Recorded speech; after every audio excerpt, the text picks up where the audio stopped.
So what to do when approached by a police officer? It's a question some may not think about very often, but for African American families nationwide and here in Central Texas, it's become a daily dinner table conversation. Channel 6 News reporter Amani Payton spoke to families having these conversations and learned why it's happening so frequently. Amani. Doug and Leslie, incidents of alleged police brutality against people of color sparked national controversy in recent years. More well-known cases involving Michael Brown or Eric Garner have some African-American families wondering how to best interact with police to avoid an escalating situation.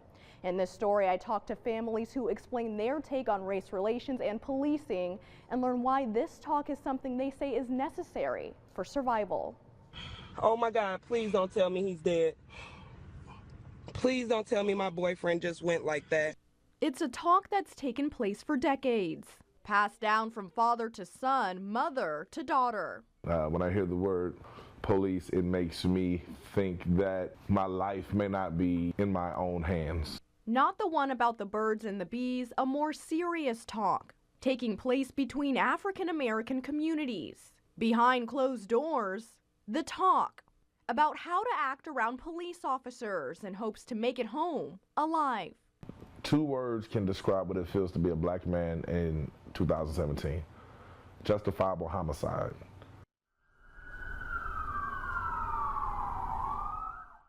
Killeen resident Lonnie Farrow says he got the talk from his mother when he was just a boy. We're told at a very young age, when you interact with law enforcement, even if you are right, you know your constitutional rights, they don't mean anything when you interact with law enforcement. You are to comply with 100% of their request because the goal is for you to get home safely. And again, every time another issue of police brutality against people of color is raised. Before you move, you make sure that you have their full attention and they're aware of the movement that you're going to make. Sir, you would like my driver's license? Okay, my driver's license is in my right pocket. If you would like, officer, you can reach into my right pocket and retrieve it. I would prefer that. It's a talk he just had for the first time with his 8-year-old son, Lonnie Jr. You know, when he's 6'5", 220 pounds, facial hair. I don't know what other people are going to see him as. And that frustrates this father. I feel like I'm still a slave. I feel like slavery never ended. I feel like we didn't just have the first black president. It's a difficult dialogue fellow Killeen resident Tavares Betho and his son say is necessary. Making sure that I contact someone so that they can understand, okay, I'm being stopped by the police. All right, this is the situation, just so that you can be advised that right now I'm entering into an interaction with the police. So that if you don't hear from me within inside of the next 15 to 35 minutes, then it may be necessary that you check for my well-being. But both families agree that they want things to change. So we took them straight to police headquarters where they met face-to-face with the people who patrol their neighborhoods and had a 2-hour-long roundtable discussion about current race relations and policing nationwide. African-American officer Kyle Moore says he became a cop to make a difference, but admits even he got the talk from his parents before picking up the badge. My mom, when she gave me the keys, I'm 18 years old. Driving down the highway on Highway 31, going through some of those back towns, my mom would tell me, hey, make sure you roll your windows up. If you do happen to get stopped, make sure you keep your hands on the steering wheel.